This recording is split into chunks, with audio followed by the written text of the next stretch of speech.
ઉંમરે પગે વાહ થયેલો. ભાવનગરના એક વૈદ્યની દવા ચાલતી હતી. તે 2 રૂપિયાની દવા આવે, 30 પડીકા વાળે. મારા બચ્ચા એટલે 2 રૂપિયાની દવા આવે ને એના 30 પડીકા વાળે.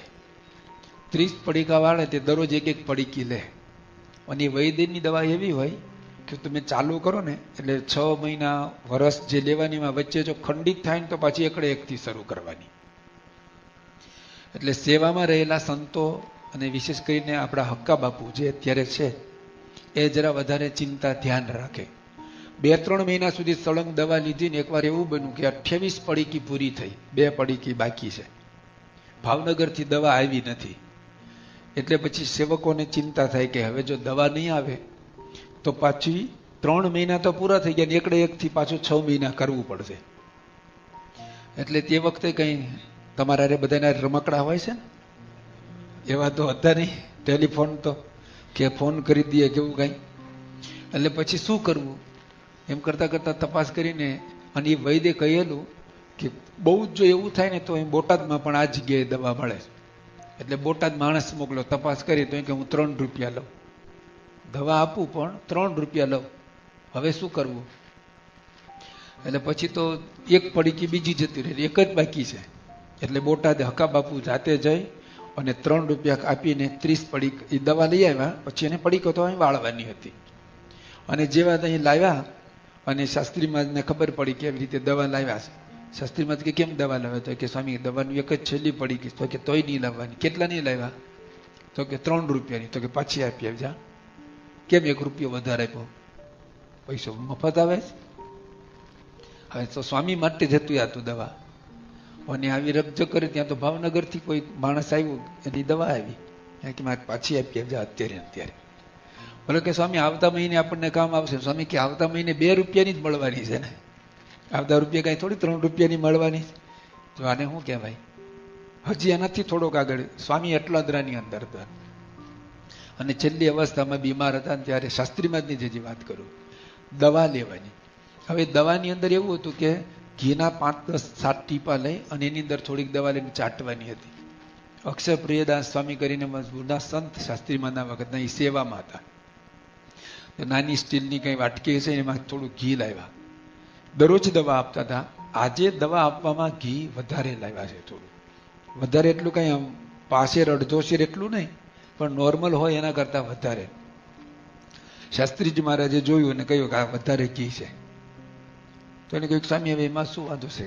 ઘી જ છે ને, કઈ બીજું તો છે નહીં ને. સ્વસ્તિમાં કે દેવામાં કીધું છે ને કે 5-7 ટીપામાં જ લેવાનું. તો કે આટલું વધારે ઘી નહીં. તો કે સ્વામી કઈ આમાં કઈ બીજું કઈ નુકસાન નહીં કરે. શાસ્ત્રીમાં કે વધારાનું ઘી મારે ન લેવાય, આ વધારાનું છે ને એટલું તમે પાછું મૂકી આવો. એ સંતો બહુ સારા હતા, મારા જેવા આળસુ કે ઓલા નહીં હોય એવા. પણ આટલામાંથી હવે એટલું 5-7 ટીપા કેવી રીતે કાઢવું? એટલે એને થોડીક રકજક કરી. શાસ્ત્રી મહારાજ કે નહીં, મારે હાથે ન બગાડ થવો જોઈએ, વધારે ન લેવાય. અને બગાડ શબ્દ આવ્યો ને એટલે એ સંતે સમયાની અંદર રસોઈ થયેલા વાસણ સામે પડ્યા હતા અને કોઈ જોવા હતા કડાયું કેટલું ઘી ચોટ્યું. કંઈક શીરો બનાવ્યો નહીં, ધાર ઉપર થોડુંક તો ચોટે ને, કે જુઓ કેટલું છે. શાસ્ત્રીજી મહારાજે આમ કપાળ ઉપર હાથ કર્યો. એ કે મારી જવાબદારી નહીં, મારા નિમિત્તે મારા હાથથી બગાડ ન થાય એટલું જ મારે જોવાનું. આ મમત્વ, આ ગરદણી જોઈને મંદિરનું બગડે તો એ સહન નથી કરી શકતા, પણ પોતાના હાથથી ન બગાડ થવો. આપણે મમત્વ ધારીએ ને તો કોકના હાથથી બગાડ થયો હોય ને તો પછી છે ને આમ તો આપણને દેખાવું તો જોવે. મંદિરના ધણી તરીકે આપણને મંદિરમાં કોઈ પણ વસ્તુ બગડતી હોય સુધરતી હોય બે દેખાવી જોઈએ. ઘણી વાર આપણે એવા ઘર ધણી હોય કે આપણને બગાડ થતો હોય ને એટલું દેખાય, સારું કાંઈ ના દેખાય. મંદિરમાં જેટલી વસ્તુ સારી હોય ને એની કોઈને વાત ન કરીએ એવી ન દેખાય. અને કંઈક પણ વસ્તુ ખરાબ થઈ હોય ને તો દેખાય. તો આપણે સમજવું આપણે ઘર ધણી નથી, કહેવાય નહીં મારે એવા છીએ. શું તો ઘર ધણીને આવું દેખાય. તો આવી પરિસ્થિતિ એકવાર સારંગપુરની અંદર એક રસોઈયો રાખે છે અને રસોઈયો 10 રૂપિયાનો, ખાલી મહિને 10 રૂપિયા ભાડું. કારણ કે સંતોને સવારે વહેલા ઉઠીને રસોઈ કરવાની, પછી પૂજારીમાં જવાનું, પછી પાછું મંદિરનું કામ ચાલતું એને કારખાના કહેવાય. જૂના સમય કારખાનું શબ્દ હોય ને એટલે એ સમજવાનું કે મંદિરનું જે કામ ચાલતું હોય ત્યાં જવાનું, પાછું આરતીનો ટાઈમ થાય, આરતી ઉતારવાની, હરિભક્તોને પીરસવાનું. એટલે સંતો બહુ ઓછા, અને આવી ખેંચ હતી ને એટલે પછી બધા નક્કી કરીને રાખ્યું. શાસ્ત્રી મહારાજ ગુજરાતમાં હતા ને ખબર પડી. સારંગપુરનો પ્રસંગ છે સંત સ્વામીના વખતનો. સંત સ્વામી એ વખતે ભંડારીમાં હતા અને પૂજારીમાં હતા, બે સેવા. એટલે 10 રૂપિયાનો રસોઈયો રાખ્યો ને સ્વામીને ખબર પડી ને સ્વામીએ તરત કાગળ આપ્યો કે રસોઈયોને આપણે ના પાડી દો, કે રસોઈયો ન જોવે, આટલા બધા સંતો છે ને ક્યાં એટલા બધા હતા. એક બાજુ જો આવું મમત્વ છે, પણ બીજી બાજુ એવું પણ એના મનમાં છે. એ જ શાસ્ત્રી મહારાજ અટલાદરમાં છેલ્લી અવસ્થામાં જે વાત કરી દવાને હતા, ત્યાં બીમાર હતા, અને તમારા જેવા પરદેશથી કોઈ હરિભક્તો આવ્યા, કાજુ, બદામ, દ્રાક્ષ આવી તેવી બધું ફ્રૂટ, ડ્રાય ફ્રૂટ્સ લાવ્યા ને, એને અરે કેસર લાવેલા, અને કેસર ત્યારે લૂઝ પેકેટમાં આવતું હતું. સ્વામી આગળ બધું ભેટ થયેલું મૂક્યું, સ્વામીએ જોયું, પછી કોઈ એટલામાં હતું નહીં એટલે સ્વામીએ લઈને પલંગને નીચે મૂક્યું. તો બીજા બધા તો પડી ગયા હતા, કેસર તો લૂઝ હતું ઓલા પેકેટમાં. તો શાસ્ત્રી મહારાજના પલંગ નીચે આવડો લોટો રહેતો હતો, સ્વામિનારાયણીયો લોટો. કોઈ કે દર્શન કર્યો છે, આવડા મોટા લોટા હોય, કોઈ ગઢડા ગોંડલ દર્શન કરવા જાય ને, પ્રસાદીની વસ્તુઓ મૂકીને એમાં રાખેલા હોય છે. તો શાસ્ત્રી મહારાજ એ કેસર છે લોટામાં નાખ્યું, અને એમની બીમાર અને છેલ્લી મોટી અવસ્થાની બીમારી હતી ને, એટલે રામચંદ્ર કાકા અને આપણા સ્વામિનારાયણ પ્રકાશના આદ્યતંત્રી ખેંગારજીભાઈ, એવા 2-4 હરિભક્તો સ્વામીના રૂમમાં ત્યાં નીચે બધે હુઈ જતા. ખેંગારજીભાઈ ચૌહાણ, જે આપણા સ્વામિનારાયણ પ્રકાશના આદ્યતંત્રી, એ ત્યાં સૂતા હતા ને એને કંઈક પેટમાં ગડબડી થઈ, અને ઓચિંતાનું એને ટોયલેટ જવાની ઈચ્છા થઈ, અને પલંગ નીચે જે લોટો હતો ને ઉપાડ્યો એને. હવે લોટો લઈને તો ઉપડ્યા, અને રસ્તામાંથી પેલું પાણીનું ઓલું ભરી રાખતા હતા ને એને ભર્યો. અત્યારે અટલાદરા મંદિરમાં જોયું ને એવું નહોતું, ત્યારે તો આજુબાજુ બધે આવળ બાવળ જ હતા. એટલે થોડાક આમ દૂર જઈને બેઠા. બહુ ફોર્સ ઉતાવળ થયેલી એટલે તો બહુ દૂર જવાય નહીં. અને પછી ત્યાં બેઠા, અને વિધિ પૂરી થઈને પછી એને પાણી લીધું. પણ આજે જિંદગીમાં પહેલી વાર ગંધને બદલે સુગંધ આવવા લાગી. અને પછી એને કંઈક ખ્યાલ આવ્યો કે આમાં સમથિંગ રોંગ કંઈક છે, પણ હવે કરે હું?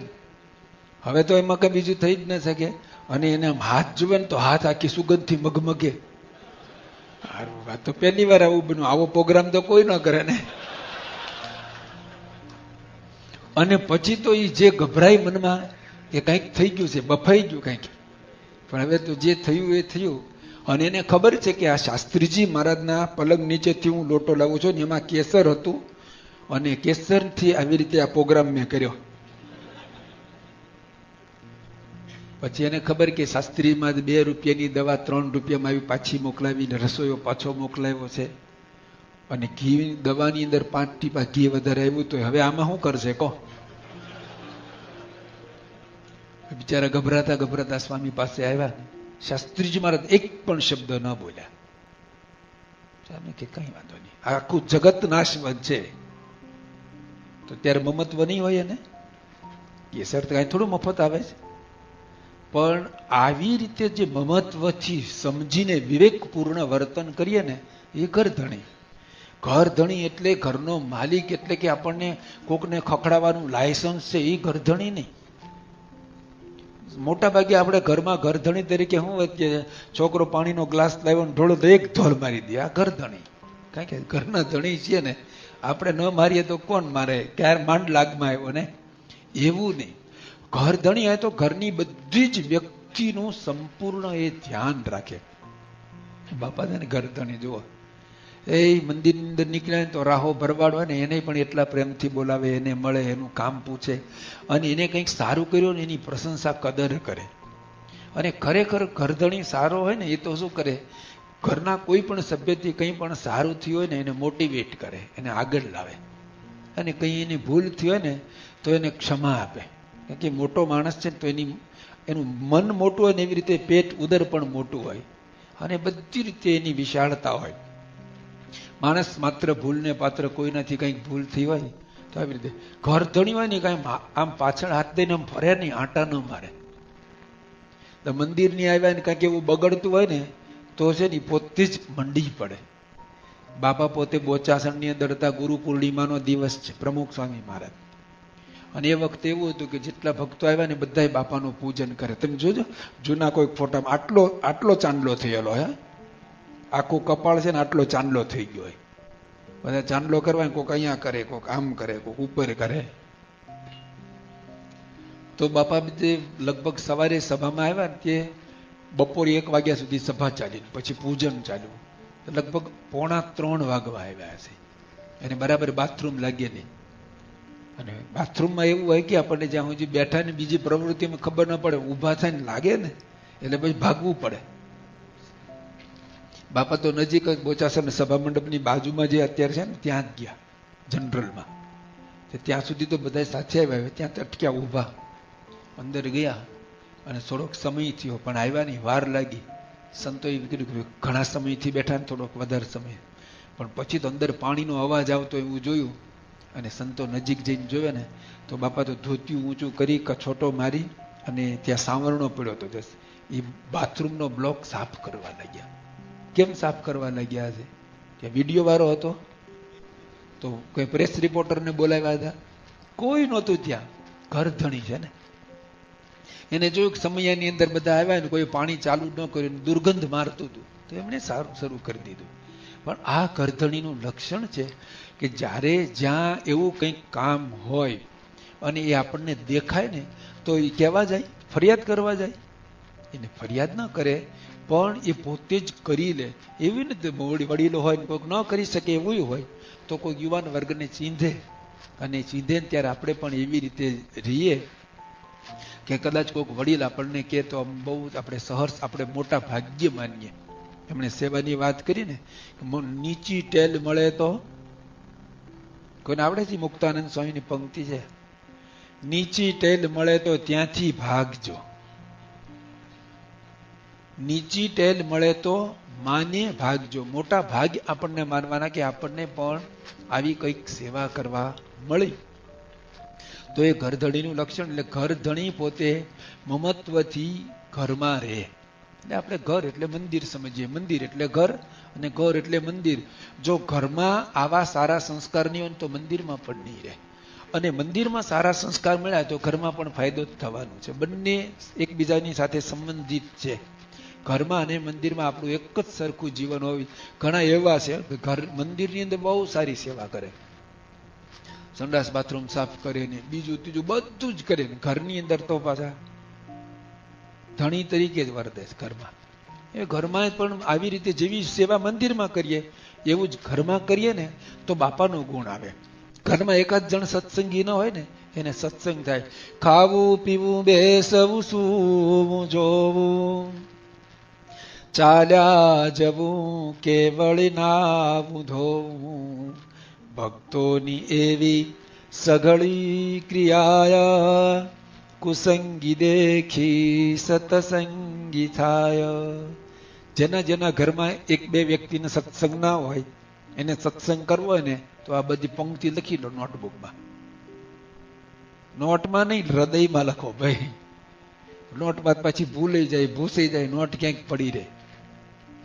ખાવું પીવું બેસવું સૂવું જોવું, ચાલ્યા જવું કે વળી નાવું ધોવું, ભક્તોની એવી સઘળી ક્રિયાય, કુસંગી દેખી સત્સંગી થાય. કુસંગીને જોઈ અને સત્સંગમાં આવવાની ઈચ્છા થાય. આપણું વર્તન જ વાતો કરવા લાગે. તો ઘરધણી એવી રીતે મમત્વથી રહે. બીજી એક વાત, એક મમત્વ ધારીએ, બધી જ પ્રકારનું કરકસર યુક્ત જીવન જીવીએ. હે બાપા છે ને સમય ટિશ્યુ પેપર વાપરે છે તો 2 પેપર આવ્યા ને એક પાછું આપી દે. અમેરિકાની અંદર બાપા 1977માં આવ્યા ને ત્યારે તો દાંત સારા હતા. અક્ષર પુરુષ સ્વામીએ બાપાને દાંત ખોતરવાની સળી આપી. બાપા હાથમાં લેતા હશે ગમે તે કારણ સળી નીચે પડી. અક્ષર પુરુષ સ્વામીએ બીજી આપી. બાપા કે પહેલી નીચેથી લાવો. એ કે બાપા નીચેની ન વપરાય, યુઝ એન્ડ થ્રો કહેવાય. આજમાં નીચેની સ્વામી કે ધોઈને લાવો, જાઓ. ન વપરાય ને તો ધોઈને લાવો. બીજી સળીની એ જ સળી વાપરી. હા આપણા ગુરુ છે. આટલી હદ સુધી કરકસર કરે છે. અને તમે જો સમયામાં મોતી ભરડે. એ હરિભક્તોના માટે નાનું મોટી 1 દિવસ માટે જ રહેવાનું આવવાનું હોય ને તો એને માટે સંપૂર્ણ વ્યવસ્થા કરાવે. તો એ પણ એક ઘરધણીનું જ લક્ષણ છે કે જ્યારે વ્યવસ્થા કરવાની હોય ત્યારે પછી કંજુસાઈ કરીને બે, એવું નહીં. વ્યક્તિ ઘરધણી એ કહેવાય કે વિત્ત, વ્યક્તિ અને વસ્તુ આ ત્રણેયને ઘરમાં આવતા પહેલા એનો વિચાર કરે. ઘરધણીના ઘરની અંદર કોઈ પ્રવેશ કરે ને તો આ બધાનો વિચાર કરે અને એનો વ્યય કરીને પણ પાછો વ્યાપ કરે. ઘરનો મુખ્ય માલિક હોય એને વ્યવસ્થા કરવા માટેનું કદાચ પૈસાનો વ્યય કરવો પડે તો ત્યાં પણ એ કરે. ત્યાં પછી કઈ કંજુસાઈ કરે ના ચાલે. જ્યારે જરૂર પડે ત્યારે બધું જ કરવું પડે. હરિભક્તો મેમાં મારો જ પ્રસંગ છે. 1977 બાપા પરદેશ આવ્યા ને, પહેલા અંડર ટ્રેનિંગમાં હું હતો. એમની સેવામાં રહેવાનું હતું ને, એટલે 1-2 મહિનાથી કે ભાઈ બાપાની સેવામાં કેવી રીતે રહેવું, રસોઈ થોડીક નાની મોટી બનાવતા, દાળ ભાત શાક આ તે આવડે ને. તો એ વખતે પછી બાપાનું દક્ષિણ ભારતમાં વિચરણ હતું. હું સાથે હતો અને બાપા સાંજના ગોવા જમવા બેઠા. ગોવામાં હતા, જમવા બેઠા, બધું જમીન છેલ્લે ખીચડી પીરસવા નીકળ્યા. તે દેવચરણ સ્વામી ખીચડી પીરસતા, મને કે ઘી લઈ લે પીરસવા. તો હું ઘી લઈને નીકળ્યો પાછળ. હવે ઘી લઈને આમ ઉતાવળે આવ્યો ને તો ચમચી સાવ નાની એવી આવી, સાવ નાની હતી. અને બાપા બેઠેલા અને બાપાની સામે હરિભક્તોમાં આપણા એપી પટેલ નૈરોબી ધર્મજવાળા એ સાથે હતા, એ બેઠેલા. આ બાજુ મહેન્દ્રભાઈ બેરિસ્ટર અને એમના બનેવી વિષ્ણુભાઈ અને પરશુરામભાઈ, આ 4 જણા સામે બેઠેલા.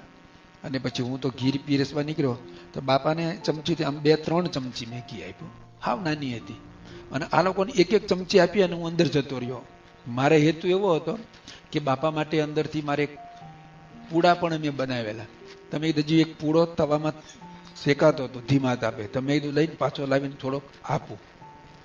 એટલે મેં જરાય હરિભક્તોનું સામ ખાસ ધ્યાન ન આપ્યું. આમ 1-1 ચમચી નાખી ન નાખી હું ભાગ્યો.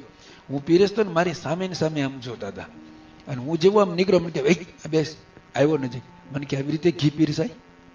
તો મેં છે ને ડાપણ કર્યું. હવે હું સાધુ થયો ને, પહેલા મારા નામે જ એક સંત હતા, એને હું સાધુ થયો એને પહેલા 10 દિવસ પહેલા જે ધામમાં ગયેલા એનું જ નામ બાપાએ મારા ઉપર નાખેલું. એ મહંત સ્વામીના મોટા ભાઈ, આપણા મહંત સ્વામી છે એના મોટા ભાઈ, એનું નામ જ્ઞાનપ્રિય હતું. પણ એને બાપુ સ્વામીથી જ બધા ઓળખતા, જ્ઞાનપ્રિય કોઈ કહેતું નહીં. તો હું સાધુ થવા આવ્યો પહેલા મેં આ બધી વાત સાંભળીને મેં કીધું કે બાપુ સ્વામી એવું કહેતા. હું કોને કહું છું? આમને, હા, બાપાને કહું છું. મેં કીધું બાપુ સ્વામી એવી કહેતા ગ્રહસ્થને છે ને ઊંધી ચમચીથી ઘી પીરસવું. એવું હું ડાપણ એમને શીખવાડું છું. હવે બાપુ સ્વામી કયા અર્થમાં ક્યાં ક્યારે બોલ્યા મને કઈ રેફરન્સ ખબર નથી. અને મેં એમની આગળ મારું ડાપણ નાખ્યું. મને કહું ઉભો થા, કે ભાન પડે છે કે ક્યાં બેઠા છે, કોનું ઘર છે, કેવા માણસ સામે બેઠા છે, ખીચડીમાં કેવી રીતે ઘી પીરસાય. તો આ મમત્વ છે, ઘરધણી છે. નહીં તો સારું, બહુ સારું હતો. ગૃહસ્થને આવી રીતે જ પીરસજો મંદિરમાં, તો તમે કોઈ આવો. તો આ ઘરધણીની રીત છે કે જ્યાં જેવું મમત્વ ધારવાનું હોય એ બધું જ સમજાવે. એને ઘરધણી કહેવાય. ઘરનો માણી ધણી તો કોઈ પણ રીતે ઘરમાં, કુટુંબમાં, સમાજમાં, સત્સંગમાં ગમે ત્યાં ફરતો હોય, એના કુટુંબનું, કુળનું, એના કાર્યનું ક્યાંય ખોટું ન દેખાય ને એવી રીતે વર્તે, એ ઘરધણી કહેવાય. એટલે કે સાચા અર્થમાં બાપા ઘરધણી છે. જ્યાં મમત્વ રાખવાનું આવે ત્યાં સંપૂર્ણ મમત્વ પણ રાખે. અમારા સંતો કોઈ પણ આમ ગાડી આપી હોય ને વિચરણમાં અને બાપાની પાસે જવાનું હોય ને તો ખબર પડે ને તો તરત આમ ગભરાય. સ્વામી પૂછે કેમ આવ્યા? કારણ એ ઘરધણી છે. જરૂર હોય ને તો છેક કલકત્તાથી ત્યાં પ્લેનમાં આવ્યા ને તોય ન પૂછે. પણ વગર કારણે આવે ને તો કે સમાગમ કરવા, એવો સમાગમ નથી કરવા દેતા. હા, હવે એના માટે જ મુંડાવ્યું છે ને, તો ઈચ્છા આવે ત્યારે ન જવાય. એ ઘરધણી જગ્યાએ પેટ્રોલ કઈ પાણીથી થોડી ગાડી ચાલે છે. એ બધું જ પૂછે અને માઇલેજ લખાવડાવે છે, ક્યાંથી કયા ગામ ગયા, શેના માટે ગયા. આ ઘરધણી છે. અને જરૂર પડે તો એક સંત બીમાર હતા અને કંઈક દવા કરવાની, સ્વામી લખ્યું કે 1 થી લાખ રૂપિયાનો ખર્ચો થાય ને તો એ પાછું વાળી નહીં જોતા. આપણા સર્વમંગલ સ્વામી અહીંયા આવ્યા હતા, તમને ખબર છે ને બ્લડ કેન્સર થયેલું. અને પછી તપાસ કરાવી અને કહ્યું કે એને કંઈક શું કહેવાય ઓલું કરવું પડે ને, એને કંઈક બહુ મોટો ખર્ચો હતો. મારા ખ્યાલમાં બહુ એટલે બહુ જ મોટો. બાપા કે ગમે તેટલો ખર્ચો હોય, અને ડોક્ટર કિરણભાઈને કહેલું કે અમેરિકા લઈ જવા પડે તો અમેરિકા લઈ જાઓ. એને કહ્યું બાપા આટલો મોટો ખર્ચો થાય, કંઈ 50 લાખથી વધારે હતું. સ્વામી કે કરોડ રૂપિયા કેમ નથી થતા? તો આ ગરદણી છે. એટલે ઘરમાં પણ તમે અને મંદિરમાં પણ જે વિભાગની અંદર જ્યારે આવવું જરૂર હોય, પણ આપણે ત્યાં ઘણી વાર શું થાય છે કે આપણને એવું મમત્વનું હોય ને તો મંદિરની અંદર વ્યવસ્થાને કારણે વિભાગ પાડવામાં આવ્યા હોય. એટલે કોઈક વિભાગમાં બગડતું હોય ને કંઈક થતું હોય ને એટલે પછી આપણે છે ને એનો અવગુણ લઈએ અને એની વાત બીજાની આગળ કરીએ. કારણ કે આપણે પાછા શું કરીએ કે આપણને હોદ્દો ન હોય, કારણ કે જેટલી વ્યક્તિ છે ને એટલાને હોદ્દો ન હોય. જો હોદ્દો જોતો હોય તો યોગી બાપાનો લંડનનો છેલ્લો પ્રસંગ યાદ કરી લઈએ. બાપા લંડનમાં હતા અને સભા પૂરી થઈને પછી આવ્યા મેઘાણી સાહેબ, તો કે અમારા મંડળના પ્રમુખ આવ્યા. પછી વળી કંઈક બીજા આવ્યા તો કે આ પ્રમુખ આવ્યા, ત્રીજા આવ્યા તો કે આ પ્રમુખ આવ્યા. એટલે હક્કા બાપુ કે બાપા આમાં તો તમારા મંડળમાં પ્રમુખ કેટલા હોય? એક પ્રમુખ હોય, એક ઉપપ્રમુખ હોય, એટલે એને કદાચ પ્રમુખ ભૂલમાં બોલી જાય, પણ જેટલા આવે એટલા પ્રમુખ. બાપા કે અમારે તો સેવા કરે એ બધાય, જો આપણે બધાય થઈ જઈએ. હાલો, આવું નથી થવું કોઈને, નહીતર તો છે જ ને.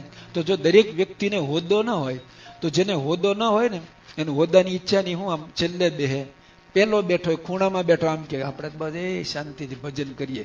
તો શાંતિથી ભજન કરે ક્યારેય બોલે છે કે હું શાંતિથી ભજન કરીએ? અશાંતિ છે ને એટલે એવું બોલાય. આપણા મનમાં અશાંતિ હોય ને એટલે આપણે બસ કાંઈ નહીં, આપણે એ શાંતિથી માળા ફેરવીએ. જે શાંતિથી માળા ફેરવે ને એ કોઈને કહે નહીં કાંઈ, એ કોઈનો અવગુણ ન લે. પણ આપણે પછી કોઈક ડિપાર્ટમેન્ટની અંદર કાંઈક એવું હોય ને તો આપણે કરીએ નહીં અને બીજાને કે અહીંયા ભાઈ એને બોલાવીએ અને કે જો ઓલી પણ જો તું જા, જોયું આ રસોઈ કેટલી બગડી. જો સ્વામી મમત્વની વાત કરતા હતા ને, 2 પૈસાની દવાની વાત કરતા હતા ને, 2 ટીપા ઘીની જો આ ખૂણામાં જો લે. એટલે 5 જણાને બતાવે. ન બતાવો એવું નથી કેતો, આંખ છે દેખાય. કોને બતાવવાનું? એ ડિપાર્ટમેન્ટની મુખ્ય વ્યક્તિ હોય ને એની સાથે તમને આપણે સંબંધ ન કેળવી શકાય, સારું ન હોય ને તો મંદિરના જે વ્યવસ્થાપક હોય ને એને કહે સ્વામી મારે આંખે આવું દેખાયું અને આ મેં જરા જોયું, તમે તપાસ કરજો. પહેલી વારે તો કોઈ સાચું માનવાનું નહીં. ડોક્ટર સ્વામી તો ત્યાં સુધી કહે છે બીડી જેવી બીડી દેખાય ને તો એ પણ સમજવું કદાચ અજમાની હોય, અંદર અજમો ભર્યો હોય. ડોક્ટર સ્વામી તો એટલા ઊંચા છે આપણા, કે અંદર તમાકુ ન પણ ભર્યો હોય. કોઈ વૈદ્ય કીધું હોય તો અજમો પણ ભર્યો હોય, એમાં કોઈ દિવસ ખોટ નહીં જાય. ગુણ લેવામાં ખોટ નહીં જાય, અવગુણમાં ખોટ જશે. તો આની માટે થોડીક દ્રષ્ટિ બદલવી પડે અને આવા કરધણી આપણે બધાએ થવાનું છે કે મંદિરનું આવું આપણને મમત્વ રહે, આપણને એના પ્રત્યે હેત પ્રીત રહે, કોઈનો અભાવ અવગુણ ન આવે. મંદિર નાનું મોટો કંઈ એવું બગાડ થતું હોય તો આપણે પણ આ પ્રમાણે સાચવી લઈએ અને આમ કોઈને જણાવવા પણ ન દઈએ. આપણા ઘરની અંદર આપણા દીકરા દીકરી કે કુટુંબીજનોમાં કોઈનામાં કંઈક ખોટ હોય, અવગુણ હોય, કંઈક અપલક્ષણ હોય તો આપણે બાજુવાળાને જઈને એને વાત કરીએ. તો આપણે ઘરમાં રહેતા તો આપણને ન દેખાય? દેખાય. એમ આટલો મોટો સમુદાય છે. આપણે આને મંદિર કહીએ છીએ ને, બીજી બાજુ આધ્યાત્મિક હોસ્પિટલ પણ છે. હોસ્પિટલની અંદર કોણ કોણ આવે? 2 જણા આવે, એક માંદા ને બીજો જોવા વાળો. એ જોવા વાળો આવે ને ત્યારે અડધો માંદા જેવો જ થઈ જાય. આ બધાને જોવે ને એટલે આમ એકદમ ઢીલો થઈ ગયો. કઈ ઓલા મિલિટરીના માણસની જેમ હોસ્પિટલમાં નહીં ચાલે. જોજો તમે હાલે ને તો ધીમો ધીમો ચાલશે હોસ્પિટલમાં આવે એટલે. તો હોસ્પિટલની અંદર તો ગુમડું થયું હોય ને એને દેખાય, ગુમડું થયેલું ને દેખાય, પણ કિડની પથરી હોય એ દેખાય કઈ બારે? એ તો પેલા લોકો માંડમાં નામ ખુલ્લું કરે ત્યાં જ દેખાય છે. આમાં ઇન્ડિયામાં એવું હોય તો દેખાય નહીં. એવા એક્સરે પાડે, કઈ દેખાય જ નહીં. તો કહેવાનું શું છે કે આવું બધાને દર્દ તો હોય જ, એ જ હોસ્પિટલમાં આવ્યા. તો આ સત્સંગ સમુદાયની અંદર જુઓ તો કંઈક ને કંઈક એવી જે ખામી તો દેખાય જ, પણ એ કંઈ બારે જાહેર કરવાની હોય નહીં. એમ આપણે કોઈને ક્યાં પગાર આપીએ છીએ? એ તો બધાનો આભાર માનવો પડે કે આ દેશની અંદર અહીંની વાત કરો ને, આ તો તમને જે તમે જમો છો, રસોઈ બનાવે છે, જે મંદિરની સ્વચ્છતા સાફ રહે છે ને, કલ્પના બહારની વાત છે. મુંબઈમાં તો મને લાગે છે બધા વીઆઈપી ટ્રીટમેન્ટ ભોગવે. અહીંયા તો તમે જો મોટા મોટા ડોક્ટરો, આટલો બધો પગારદાર, આટલી મોટી સેવા કરવાવાળા, એ બધા નીચે બેસી જાય, પીરસવાનું, ક્લિનિંગ કરવાનું, હા તે બધું જ નાની મોટી એક સેવા. આખા મંદિરની અંદર એક પણ પગારદાર માણસ નથી. આવી તો એક સંસ્થા હે, કોઈની તાકાત નથી આવી સંસ્થા ઊભી કરી શકે જેમાં એક પણ માણસ પગારદાર ના હોય. મને તો હું કહેવા ખાતર નથી કહેતો, આમ અંતર ફૂલે છે. અહીંયા આવ્યો ને જોઉં છું, મેં બાપાને પહેલા જ કાગળમાં લખ્યું તો મને લાગે છે કે 26 વર્ષ પછી અહીંયા આગળ આજ અહીંયા મારે આવવાનું થયું, પણ હું જોઉં છું કે અહીંયા એક દિવ્ય સત્સંગ છે. દેશમાંય સત્સંગ છે, દેશમાં નિષ્ઠાવાન સમર્પિત હરિભક્તો છે, પણ સેવાનું જે પાસું છે ને એ અહીંયા ગજબનું છે. અમે સંતો પણ પાછા પડીએ ને એટલી ગજબની સેવા તમારામાં છે. એવું સમર્પણ છે અને બધું જ એવું અદ્ભુત છે. એના માટે તો કહેવાનું કોઈ રહેતું જ નથી. પણ આ તો એક ઘરધણી તરીકેની વ્યાખ્યા કે સમજણની વાત આવી તો આપણે જ આગળ વધવું હોય. એટલા માટે કે કોઈ પણ વિભાગની અંદર મંદિરમાં નાનું મોટું એવું હોય તો કોઈની સાથે ચર્ચા ન કરીએ, ન જેની ઓલી હોય એને તો વાત જણાવીએ નહીં. ડાબો હાથ જમણા હાથ ન જાણે એવી રીતે આપણને કંઈક દેખાયું હોય, દેખાય ને એ સારું કહેવાય. જો બાપા પોતે એવું કહે છે કે હું સમયમાં છેલ્લી મિનિટે આમ આવું ને અને દરેક ડિપાર્ટમેન્ટમાં આટો મારે. આમ આપણી પણ ઈચ્છા છે બાપા આવીને એકવાર જોઈ લે તો સારું. પણ જે ડિપાર્ટમેન્ટની અંદર જે મુશ્કેલી હોય ને એને તરત ખબર પડે. પણ એ પાછા કેવા છે, ઘણા એવા હોય કે મુશ્કેલી હોય ને એ દેખાય ને ઊભો કરીને પછી હાલતો થાય એટલે માણસ મૂંઝાય. બાપા કેવા છે કે મુશ્કેલી એને દેખાય અને એની સાથે જ એનું સોલ્યુશન પણ દેખાય. તો આપણને કોઈક વાર એવું દેખાય ને મુશ્કેલી તો આપણે એ ઉપાડી લઈએ એટલે સોલ્યુશન ન થાય તો મુખ્ય માણસને જણાવીએ કે ભાઈ આવું છે. એક સંત પતરાવાળાની ગાડી લઈને નીકળ્યા અને આગળ જતા હતા, વજન વધારે હતું, આમ ચડાણ હતું. હવે શું કરે, સ્વામીશ્રી આમ જોવે છે કે આટલું બધી સેવા કરે છે અને જોતા હતા ને પેલા સંત પણ રાજી થયા કે વાહ હું સેવા કરું છું, બાપા સંસ્થાના ધણી એને મારી સેવાની જોઈ એને આનંદ થયો.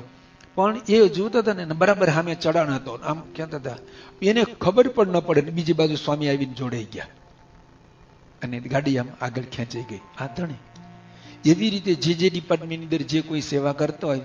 સવારે પાર્કિંગની વાત કરી હતી. સૌથી મોટો અહીંયા પ્રશ્ન અથવા મનની અંદર આવું આવે પાર્કિંગનો. તમારે આ હવે પ્રેક્ટિકલ થોડીક વાતો આવી. આપણે જ્યાં ગાડી પાર્ક કરી હોય અને ત્યાં એક બે જગ્યા જેવું આપણને દેખાય અને એ સમયે કાર્યકર્તા સ્વયંસેવક પાર્ક ન કરવા દે ત્યારે શું થાય? યોગીનો માર્ગ વિચારો લો ત્યારે શું થાય? થાય કે નહીં? પણ ત્યારે છે ને એવું હોય એને સંતોએ કહી રાખ્યું હોય કે બે મોટા મહેમાન આવવાના છે. અથવા તો સત્સંગમાં જ કોઈ ઓલું તમારે સાયકલ જેવું દોરેલું હોય ને એ તો 2-3 જ જગ્યા હોય ને ડિસેબલનું. આમ એક માણસ આમ દોરેલું જ હોય બધી જગ્યાએ. તમે જો એ હોય જ અહીંયા ફરજિયાત. પણ હવે એવી જગ્યાએ બીજી 2 ખાલી રાખી હોય, કોઈ મહેમાન આવવાના હોય, વિશિષ્ટ વ્યક્તિ આવવાના હોય, એમને કહી રાખ્યું હોય, તમારામાંથી જ કોઈએ કહ્યું હોય કે ભાઈ સ્વામી આવા એક વ્યક્તિ આવવાના છે તો જરા એને પાર્કિંગ હાથે ધ્યાન રાખજો. અને રાખ્યું હોય ને સ્વયંસેવકે જગ્યા રાખી હોય અને આપણને ન પાર્ક કરવા દે એટલે આપણને થાય જો જગ્યા હતી ને ન કરવા દીધું. એ સમયે સ્વયંસેવકે બી સમજવાનું હોય ને આપણે સમજવાનું હોય. પણ સ્વયંસેવક છે ને એ સંતોના આધીન અથવા તો વડીલ કાર્યકર્તાઓને આધીન હોય છે. આવી નાની મોટી ઘણી બધી વસ્તુઓ આવે તો એ બધામાં આપણે સમજી આવી ગયા વિવેકની આવ્યા તો એ બધામાં સમજીને પછી જો આપણે કાર્ય કરીએ તો આપણને એમાંથી શું છે આનંદ રહે, સુખ રહે. નહીતર તો આવું મોટું કાર્ય ચાલતું હોય ને ઘણી બધી ઉણપ ખોટ ખામીઓ દેખાય. એ બધી જ ઘરધણી તરીકે આપણે જોવા જઈએ કે ઘરનો ધણી એટલે મારે વિઝિટ મારવાની છે અને વિઝિટ મારવું એટલે મને દેખાવું જોઈએ તો છે ને આપણે છે ને કચરાથી ભરાઈ જઈશું. આવી બધી ઉણપો આપણામાં આવે ને તો એનાથી આપણે પછી ભગવાનનું સુખ ન લઈ શકીએ. તો ઘરધણીનું આ લક્ષણ કહેવાય. યોગીજી મહારાજ ગોંડલમાં હતા, દિવાળીનો સમય, અને રસોઈ માટે એ વખતે લાકડા આવતા હતા. ચૂલામાં લાકડા નાખીને રસોઈ કરવાની હોય બળતણ તરીકે. તે ખટારો ભરીને આવી, એક ખટારો, બીજો, ત્રીજો, 5-10 ખટારા કંઈ આવવાના. 4-5 ખટારા આવ્યા ને બાપા પર કેટલા લાકડા આવ્યા હતા કેટલા અંદર લખ્યું હોય 500 બણ ફલાણું ઢીકડું, તો એના ઉપર વાઉચર ઉપર સહી કરી આપે. યોગી બાપા કે લાકડા કોઈ જોખો છો? હવે ખટારો ભરીને લાકડા આવ્યા એને કેવી રીતે જોખવા? તો કોઈ કે બાપા આપણે જે સત્સંગી છે ને એ જ મોકલે છે ને આવી રીતે. સ્વામી કે ભલે સત્સંગી મોકલે પણ ભરવા વાળા તો જ્યાંથી આવે ત્યાં થોડા સત્સંગી હોય. તો કે ના આમાં તો હું બરાબર આખો ખટારો ફૂલ ભરેલો હોય. બાપા કે નહીં જોખો. અને ખરેખર લાકડા જોખ્યા લખ્યા હતા ને એના કરતા 120 મણ ઓછા નીકળ્યા. એ જોખાવ્યા.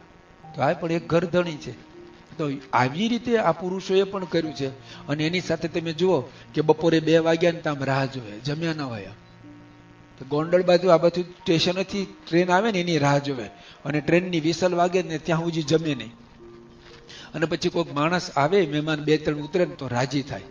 2 વાગે કોઈ મહેમાન આવે, વહેલી સવારે 3:30 વાગે જાગ્યા હોય, એને 2 વાગ્યા સુધી જે ફુવા મળે નહીં તો એને રાજી થવાનું હોય. પણ આ ઘરધણી છે ને, મંદિરની અંદર કોઈ પણ માણસ આવ્યો હોય ને, કોઈક કંઈક મારે મોડું ખાવું તોય રાજી થાય, કોઈક આને દૂધ જોવે તો રાજી થાય.